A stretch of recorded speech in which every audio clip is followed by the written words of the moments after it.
Olá! A maternidade é uma fase da vida esperada por muitas mulheres. E quando esse momento chega, surgem algumas dúvidas. Como devo me preparar para a gestação? Qual é o tipo de parto mais saudável para mim e para o bebê? No programa de hoje, nós vamos falar sobre a importância do pré-natal e refletir sobre os altos índices de cesárea no país. Vamos conhecer ainda os benefícios do parto humanizado. E nós recebemos 2 convidados aqui no estúdio que vão nos ajudar a entender mais sobre esse tema. Está conosco o doutor Gustavo Capovilla da Silva, médico ginecologista e obstetra. Olá, seja bem-vindo, tudo bem? Boa tarde, Olá, tudo doutor. bem? Obrigado pelo convite. Seja bem-vindo. E também conosco Leila Rabelo, professora de Saúde da Mulher do Programa de Pós-Graduação de Enfermagem da Unicinos. Olá, tudo bem? Seja bem-vinda. Olá, professora. Foi um prazer vir aqui falar de um assunto tão importante na vida das nossas mulheres, num período tão importante que é a gestação, o parto, o pós-parto. Tá certo, professora. E você, quer saber mais sobre esse assunto? Esse é o Conexão Saúde de hoje.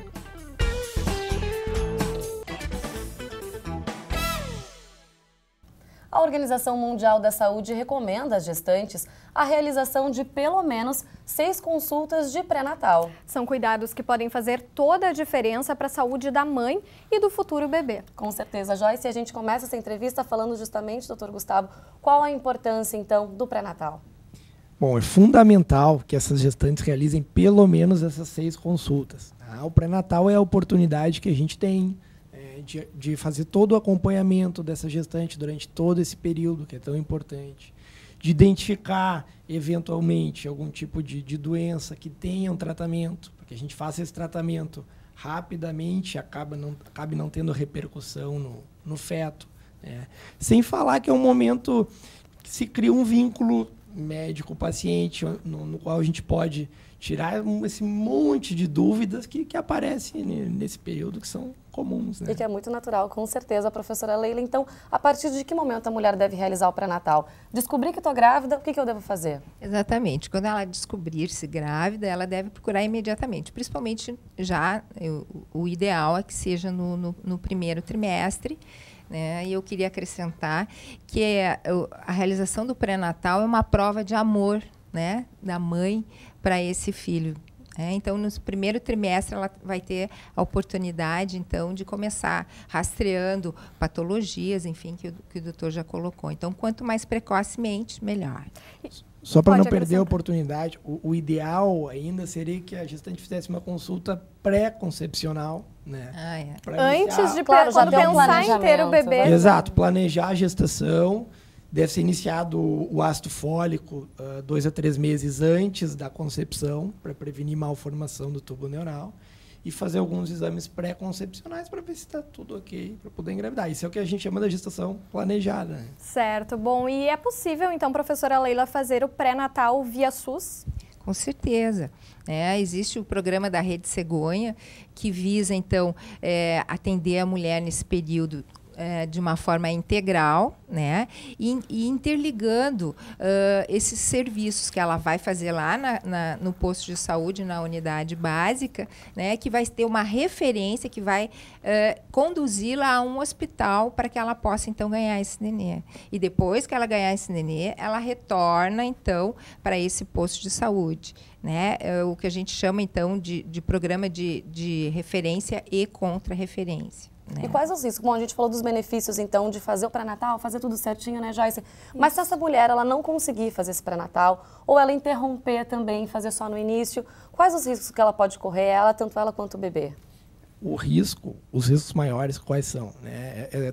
Tem algumas doenças que são específicas da gestação que não vão ser identificadas se ela não fizer as consultas de pré-natal, se ela não for pesada, se não for medida a pressão, se não fizer esses exames de rastreamento que a Leila comentou. A gente sabe que tem mulheres que comentam, nunca fiz nada, meu bebê nasceu tranquilo, nasceu saudável, mas não é um sempre risco bem que assim, corre. Jogar né? com a sorte daí. Né? Bom, e além do próprio pré-natal, tem alguns grupos de gestantes também que ajudam, então, as mulheres, até psicologicamente, para trocar experiências, para passar orientações. Esses grupos também são indicados, professora? Com certeza. Nas unidades básicas, né, os profissionais, então, devem estar qualificados para realizar esses grupos. A gestação ela traz muitas incertezas, muitos medos, né? E não é só para a mulher. Eu acho que também eu gostaria de ressaltar que a importância desses grupos, né, de acolher a família e principalmente hoje também o pai, né? Porque antigamente ele ficava um pouco afastado, né? Então que seja oferecido a essa mulher um espaço para que ela possa colocar os seus anseios, os seus medos. É claro que ela receba também informações, né? Mas que ela possa então se expressar e colocar e fazer parte de grupos, que ela escute as dúvidas da outra, que provavelmente dividam experiências, né? Então no geral isso é oferecido para elas também. E os profissionais devem estar aptos, né, para esse trabalho. O doutor Gustavo também gostaria de comentar sobre isso, doutor? É importante porque as dúvidas costumam ser muito parecidas entre as gestantes. Se existe um grupo onde essas dúvidas podem ser esclarecidas, né, facilita para a paciente. É importante que o pai participe disso, tá? E que não fiquem só nas consultas de pré-natal mesmo. As unidades básicas devem fazer esse serviço. Aqui no Centenário existe um grupo coordenado pela enfermeira Simone, que trabalha com essas gestantes já durante o período de gestação. Tá? Nos hospitais privados também, eu sei que existe um curso de gestante no Hospital da Unimed em Novo Hamburgo. É importante, isso faz parte desse processo. Com certeza. Bom, no próximo bloco nós vamos falar sobre tipos de parto e o alto índice de cesáreas realizadas no Brasil. Logo mais, nós já voltamos. Estamos de volta com o Conexão Saúde, que hoje fala sobre maternidade. Você sabia que o Brasil é o país campeão mundial na realização de cesarianas? Na rede pública de saúde, 46% dos partos são cesáreas. Já no setor privado, o número sobe para 88%.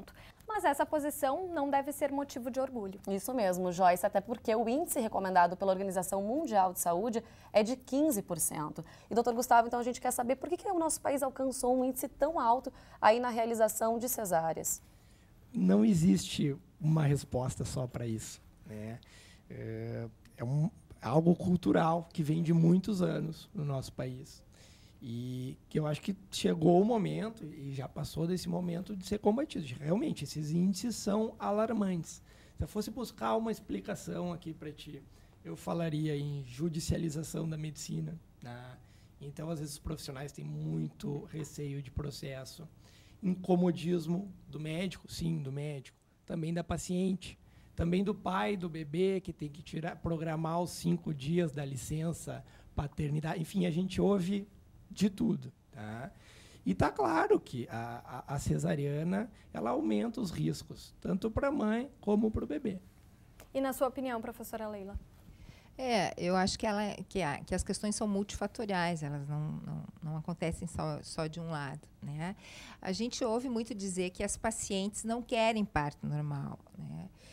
E, ao mesmo tempo, a gente sabe que, às vezes, elas entram durante o pré-natal querendo parto normal e, lá no final, elas mudaram de ideia. Então, o que aconteceu aí, né?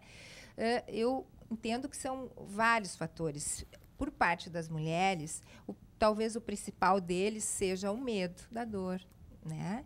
Medo da mudança da genitália, né, que vai envolver depois a sua sexualidade. Então, é uma questão muito cultural e que deve ser desmistificada. São alguns mitos, né, que se constroem em torno do parto natural. Exatamente. E que se ela fosse, e aí voltando ao pré-natal, bem informada, né, isso seria, então, minimizado, né? Tá certo. A gente trouxe até alguns dados, né, Joyce, do Ministério da Saúde, que indicam que quando não há uma indicação clínica, a cesariana ocasiona riscos desnecessários à saúde da mulher. A gente já pode comentar sobre isso também. Aumenta aí em 120 vezes a probabilidade de problemas respiratórios para o recém-nascido e triplica o risco de morte da mãe.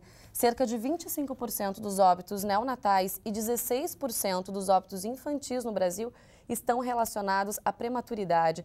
Então, doutor Gustavo, a partir dessas estimativas, a gente pode afirmar que a cesariana ela só deve ser recomendada mesmo quando necessário, quando existe algum risco para a mãe e para o bebê? Exato. As indicações de cesariana, elas são bem precisas, né? E isso tem colocar de maneira bem objetiva na literatura. Tá? Existem aquelas indicações pré-trabalho de parto, tá? Que são indicações relativas de cesariana, apresentação pélvica, 2 cesáreas anteriores, placenta prévia oclusiva total, e aquelas indicações que se dão durante o trabalho de parto, né? Um sofrimento fetal agudo, uma desproporção cefalopélvica, mas todas são indicações bem precisas, bem objetivas. E o que a gente vê é essa epidemia de cesárea marcada, né? 88% na rede privada, quer dizer, isso está demais. Voltando à pergunta anterior, uma outra coisa que pode ter contribuído para o aumento dos índices de cesárea é que aumentou a segurança desse procedimento, né? Antigamente, as pacientes ficavam 5 dias internadas, era uma outra anestesia. Mais antigamente ainda se fazia uma incisão mediana, tá? Então a gente não pode enxergar a cesárea como vilã, não é isso. Ela é uma ferramenta importante que a gente tem quando tiver indicação, né?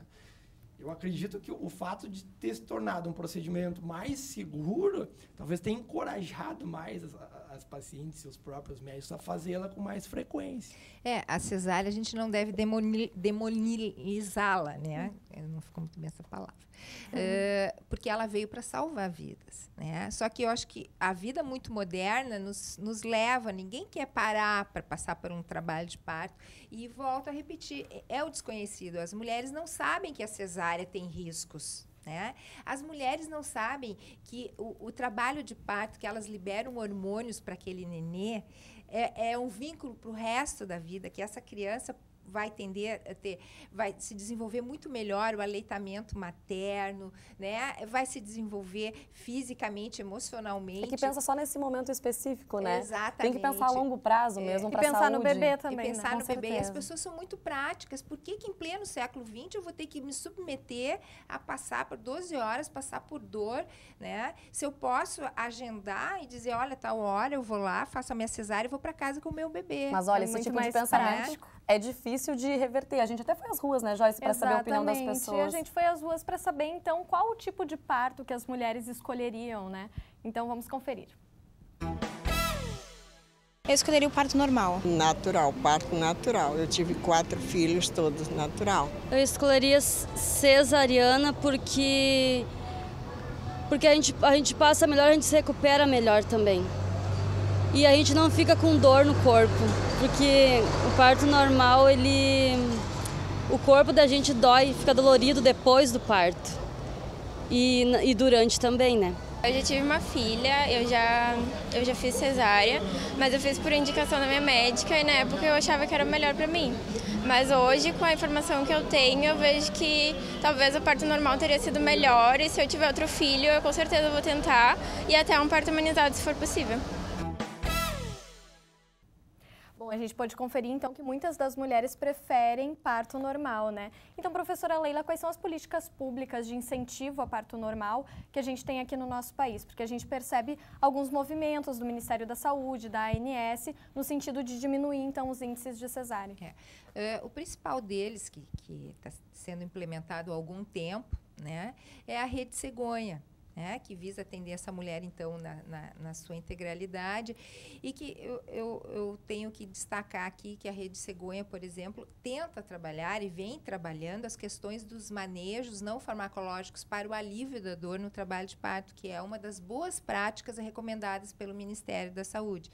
Na medida que essas mulheres se sentem apoiadas e são atendidas, né, nos seus medos e durante o trabalho de parto, elas conseguem passar por esse momento de uma maneira muito mais tranquila e consegue desmistificar, né, esse cultural que o parto é tão difícil, né? Então, uma das políticas bem importantes é essa questão das tecnologias obstétricas não invasivas. E é aí que eu vou falar da importância do enfermeiro obstétrico, né, se inserir nesse contexto do atendimento à mulher no trabalho de parto e parto, né, porque ele trabalha muito essas questões. E lembrando também que o Ministério da Saúde ele selecionou então 28 hospitais no Brasil para receber então um projeto de incentivo ao parto normal, é isso, né, professora? Exatamente, em nosso estado aqui vai ser o Hospital Moinhos de Ventos. foi o hospital selecionado. Ok, professora, é bom a seguir você vai entender o que é e quais são os benefícios do parto humanizado. É um instante só, a gente já volta. Voltamos a apresentar o Conexão Saúde. O parto humanizado é recomendado pela Organização Mundial da Saúde devido à alta taxa de sucesso em comparação com as cesarianas eletivas. O nascimento humanizado é uma forma de empoderar a gestante. Ele zela pelo protagonismo da mulher em seu próprio parto. Saiba mais detalhes na reportagem.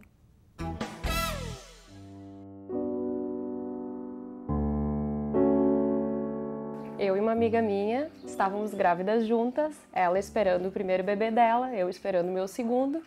E para ela não restou dúvida alguma de que para ela seria o parto humanizado. E eu, não sabia o que ela estava falando, comecei a perguntar, Num primeiro momento achei que, nossa, ela vai fazer isso, Porque meu primeiro parto foi parto cesáreo.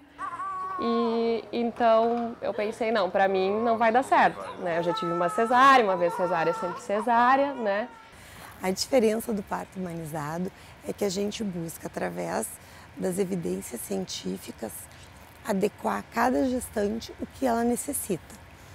A grande maioria das gestantes não vai precisar de nenhuma intervenção. Um parto normal padrão, hospitalar, em geral, ele tem uma série de intervenções médicas que nem sempre são necessárias para aquela gestante. Depois disso, eu comecei a me perguntar, parto humanizado, será que eu não quero esse parto para mim?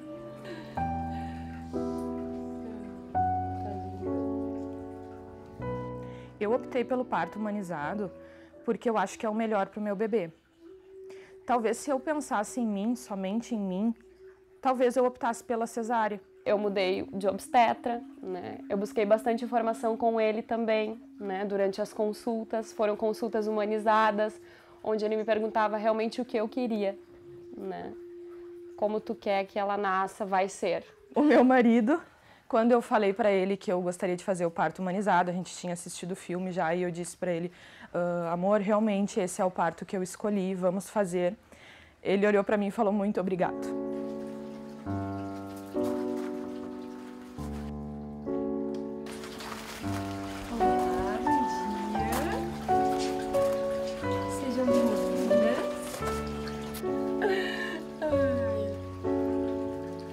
O acompanhamento da doula, para mim, foi primordial.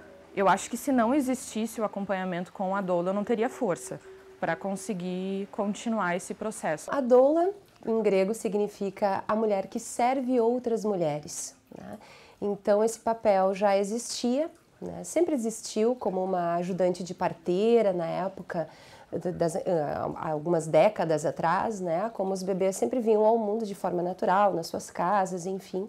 Então a gente busca nesses encontros mostrar posições, alguns exercícios na bola de pilates que ela pode ir fazendo em casa. A gente ensina massagem no períneo, que é super importante para evitar as lacerações, E também elaborar o plano de parto, que é super importante. A doula, ela te esclarece, ela te ajuda a procurar fontes de informação e tem um apoio emocional também. Porque assim, a gente vive numa sociedade que, principalmente no Brasil, que a cesárea é sempre a forma que as pessoas escolhem para ter os seus bebês, ou quase sempre. Então, quando a gente está junto com as amigas, ou algumas amigas, alguns familiares, sempre existe um certo pavor, assim, ou então um estranhamento do tipo, nossa, mas tu tem certeza? Tu sabe como é que é? Tu sabe que dói, né?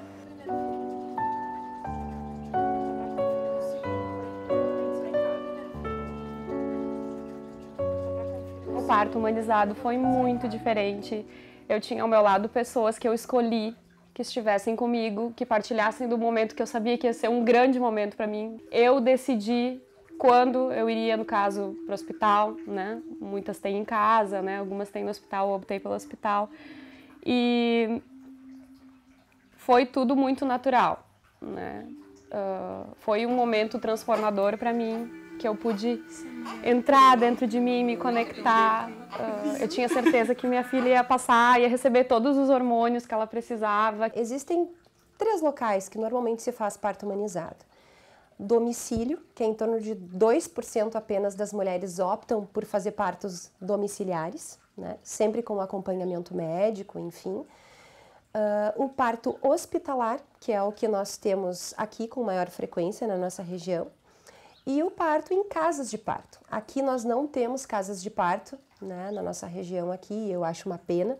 A gente tem um modelo, né, que é o sonho de consumo de toda gestante e de todo obstetra que trabalha com humanização, que é o modelo de Sofia Feldman em Belo Horizonte, onde eles têm a casa de parto anexa ao hospital, eles têm a assistência multidisciplinar, que é uma coisa também que a gente bate bastante na tecla, que é bem importante.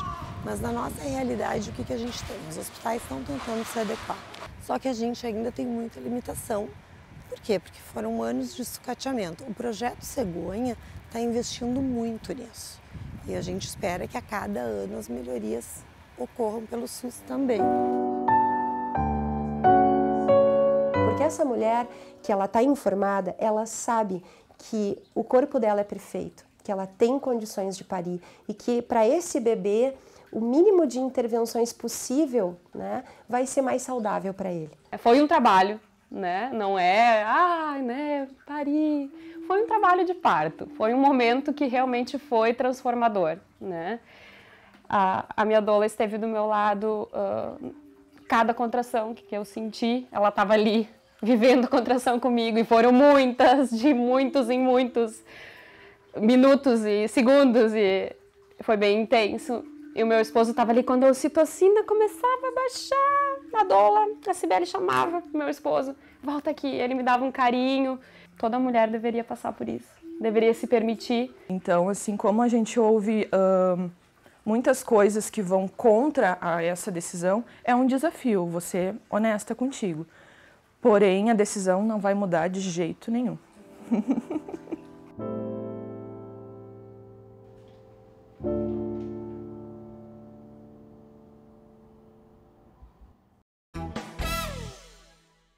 E nós voltamos com os nossos entrevistados aqui no estúdio com uma pergunta para a professora Leila. A senhora já comentou um pouquinho sobre essa relação do aleitamento também com o parto. Eu gostaria que a senhora falasse um pouquinho mais sobre isso, professora, sobre a importância desse momento.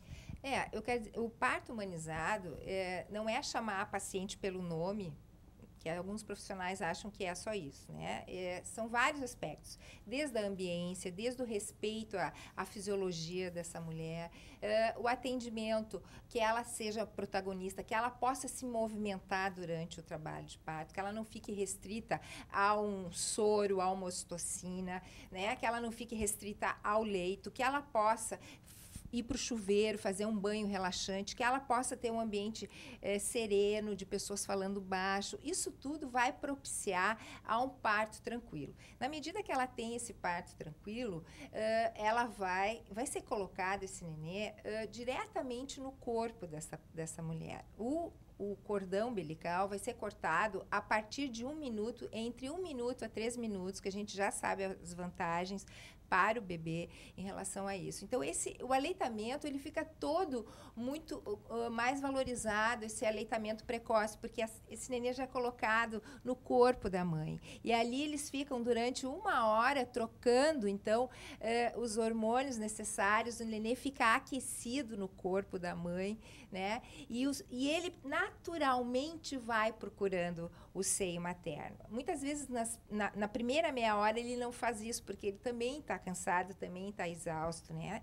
E ele procura naturalmente. Então, isso é muito importante. E todo o decorrer de um pré-natal bem feito, que essa mulher chegue mais tranquila, que ela possa ter alguém do lado dela, que é o acompanhante, que vai trazer um ambiente conhecido para essa mulher. Então, todo esse contexto, né, dos profissionais respeitando esse protagonismo, vai desembocar, então, num aleitamento materno, com certeza. Bom, doutora, e a gente viu também na reportagem que é possível, depois de uma cesariana, se ter o parto normal, né? Muitas mulheres acreditam que uma vez cesárea, sempre cesárea. Isso seria um mito, então? Esse é mais um mito, né? A gente sabe que ter uma cesariana anterior, ela dificulta um pouco numa segunda gestação o trabalho de parto. É por isso que a gente deve evitar tanto a primeira cesariana também. Agora, ela pode, sim, depois de uma cesárea, ter um parto normal, sem problema nenhum. Tá certo. E para a gente poder encerrar, então, a gente queria ouvir um pouco dos nossos convidados, né, Joyce? Que dicas, então, doutor, primeiro com o senhor, o que o senhor falaria, então, para essa mulher que está grávida hoje e que está pensando aí entre cesárea, o parto humanizado, enfim, parto normal, o que eu devo escolher? Que dicas que o senhor daria para ela? Acho que é importante isso que a gente comentou no início do programa. Fazer todo o pré-natal, aproveitar para tirar as dúvidas durante as consultas. É natural que fique ansiosa, que tenha receio, que tenha medo da dor e de uma série de outras coisas que vão aparecer durante a gestação. Tá? É importante participar desses grupos de apoio, onde ela pode ouvir outras mulheres que talvez tenham dúvidas parecidas. Conversar, acho importante trocar ideia, trocar experiência com familiares, com amigos e buscar. A gente sabe hoje a via natural de parto, em todo mundo é assim, o parto normal é mais prevalente, só no Brasil que é a cesárea. Será que é nós que estamos certos e todo o resto do mundo está errado? Tem que refletir com certeza. Professora Leila, a senhora também? Não, eu acho que a informação faz com que essa mulher possa decidir, né? Na medida que ela estiver informada dos benefícios do parto normal, né? E ela não se deixe envolver muitas vezes pelos intempéries que vão vir durante a gestação, né? Que ela se sinta bem acolhida durante o seu pré-natal e continue querendo, então, o parto normal, né? Mas eu ainda acredito que a informação seja, né, o mais importante, que na medida que ela vai estar bem informada, ela vai decidir melhor. Vai se sentir segura, com certeza. Exatamente. Bom, muito obrigada pela presença de vocês, pelas informações e até um próximo encontro. Obrigado, agradeço. Obrigada, até a próxima. E o Conexão Saúde de hoje fica por aqui. Para conferir esta e outras edições, acesse o nosso canal youtube.com/TV Rádio Unicinos. Até o próximo programa. Tchau!